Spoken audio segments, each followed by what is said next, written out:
how could we possibly hope to know anything about the future of money? Money is so complex. There's so many global factors and variables involved. Isn't it presumptuous to think we could know anything about the future of money in 10 years? Maybe not. Because fundamentally, money is a technology. Like any core technology, agriculture or medicine or transportation, it appears to be essential to our flourishing as human beings. That's evidenced by the fact from the earliest human civilizations, we had some sort of expression of money. And throughout time, money has always received upgrades and evolution, these punctuated equilibriums that fundamentally shift how transactions are happening, how people are making payment, exchanging, storing value. These are the core functions of money. And because we have a 10,000-year history of how money has functioned as a technology, we can take that established utility and start to make some rational predictions about how that utility will be translated into the future. It will look different, to be sure, but those core functions will still be there because they have to be for money to be money. So let's extrapolate on the features of how money has functioned as a technology in the past and couple that with what we desperately need in our global economy right now.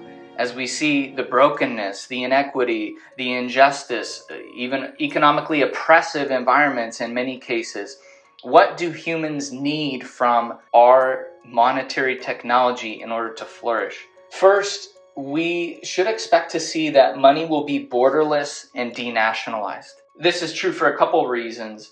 First is looking at the adoption curve that's already in place. Right now, only about 300 million people out of nearly 8 billion hold crypto. And this is where the adoption curve of the internet was in 1995, 1996. People were just catching on to this. But just as then communication picked up through email and instant messaging services, that's what we're seeing now with money. Money will move across the globe with the same efficiency and speed as an email. It'll no longer take 3 or 4 days and an exorbitant fee through a middleman to move money.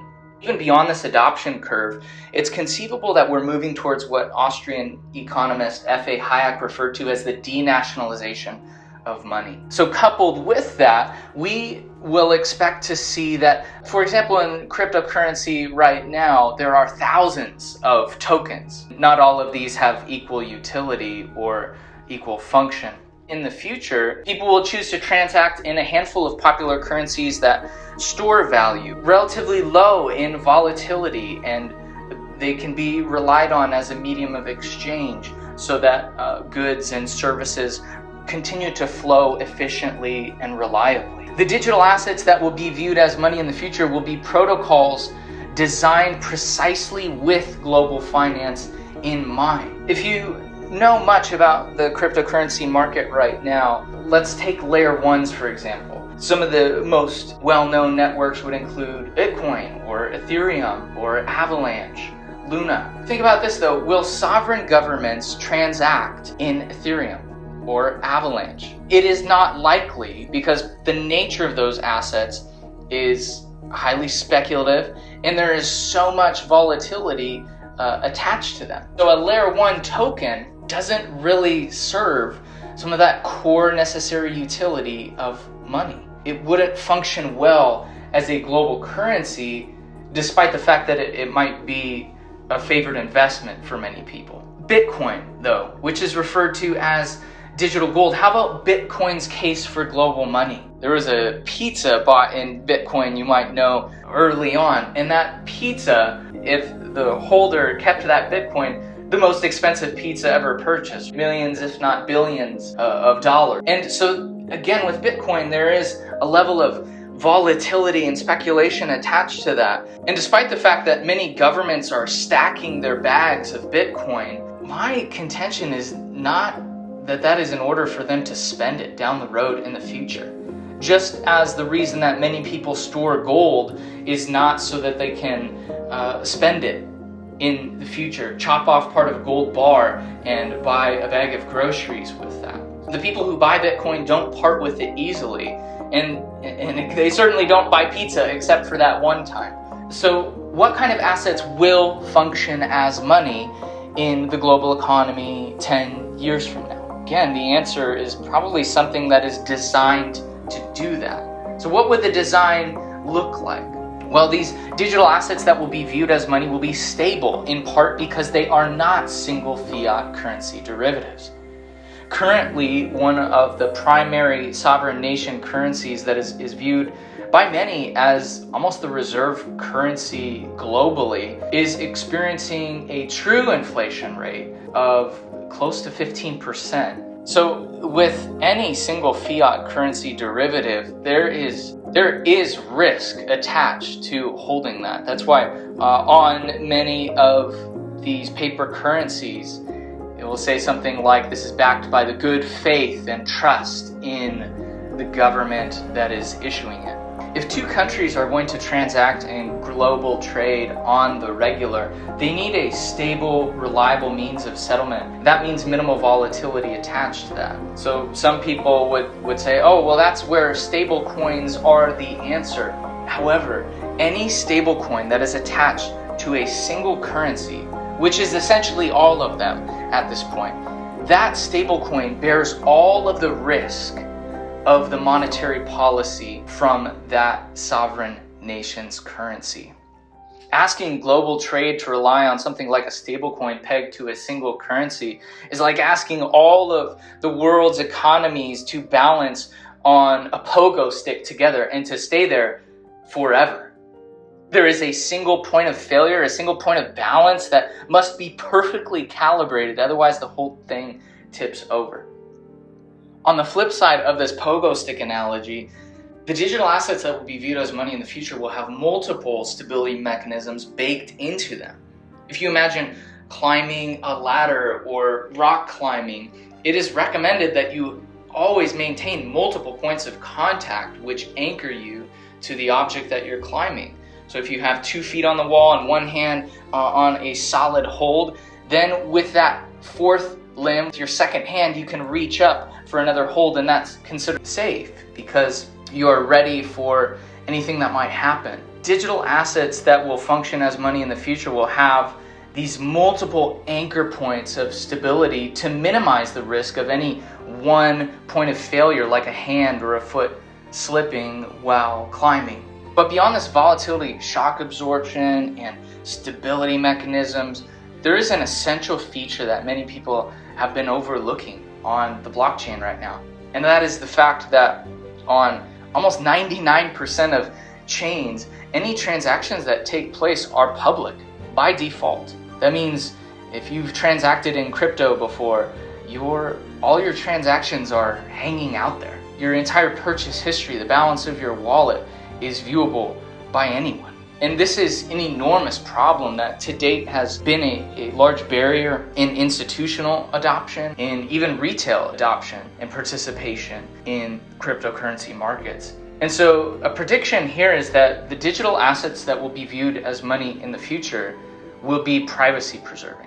If you remember in the early days of the internet with dial-up and as you would hop on the internet, the horrible screeching and scratching of your computer connecting to the World Wide Web. It was amazing and you loved it because you knew what was on the other side. Of course, now that dial-up sound is a joke. And the same will be true years from now, as we all will have the capacity to quite easily transact with privacy by default and yet total auditability. We will look back on the days where all digital asset transactions that took place were public by default. We will look back with mild embarrassment and maybe a bit of laughter, because privacy must be baked in to the future of any digital asset that will be considered money in the future. As we continue to think about the needs of the digital assets that will function as money in the future, part of this is interoperability. The ability for an asset to function seamlessly across many, if not all, chains. In other words, if this concept is maybe somewhat foreign to you, if you have an asset on Ethereum and want to move that money to a different chain, to the Cosmos chain or to Secret, then the wondrous asset that we're imagining, which will function as money in the future, that should be able to move smoothly across those chains. A large question that looms over us as we think about the assets that will function as money in the future is what stands behind those assets. And so with a digital asset that will be viewed as money in the future, if it is truly stable, if it is privacy preserving, all of those things are great, but it's not enough because it has to be backed by real value. And the word that captures this value backing is collateralization. So like the US dollar was formerly backed by an equal amounts of gold for every dollar, the digital asset that we would hope to function as money in the future will have some kind of value underneath it, possibly a layer 1 token, or better yet, to ensure maximum stability and to minimize volatility underneath that, multiple tokens, so that if one token that is acting as collateral for this digital asset, if one of those tokens collapses, our money is still safe, or the value of our money is still preserved. Now, if this single digital asset is not tied to any one particular currency because we want it to be stable, we want it to be able to absorb the volatility of the global economy, then what would be the anchor points, the touch points for this currency? Well, the digital asset that should earn the right to function as our currency would likely be weighted to an index of global value. Let's say that this basket, this index, was broken up into 3 parts. Part 1, some form of global domestic product weighting, where maybe every country that had a greater than 1% allocation to the global GDP had their sovereign nation's currency attached to part of the basket there to help weight it. Maybe the second part of the basket here is representative of the countries that are really stewarding their monetary policy with excellence. So for any country where the 2-year moving average of their currency is greater than the 8-year moving average of their currency, and then we could cross-check that with a figure representing the global fiat benchmark so that we see the strength of that nation's currency measured over time relative to all global currencies, we would see the high performers. We would see the countries who had been good stewards of their monetary policy and would want to infuse that and provide that some weight within the basket. But of course, we would need a third part of the basket as well, something that represented hard assets or commodities, maybe something like Bitcoin or gold. There's volatility attached to both, although there does tend to be inverse correlation. They would bring volatility into this basket. So we would have to make sure that that volatility was at an acceptable level. And so we could create a basket like that with all of these weights and considerations for something that would earn the right to function as money.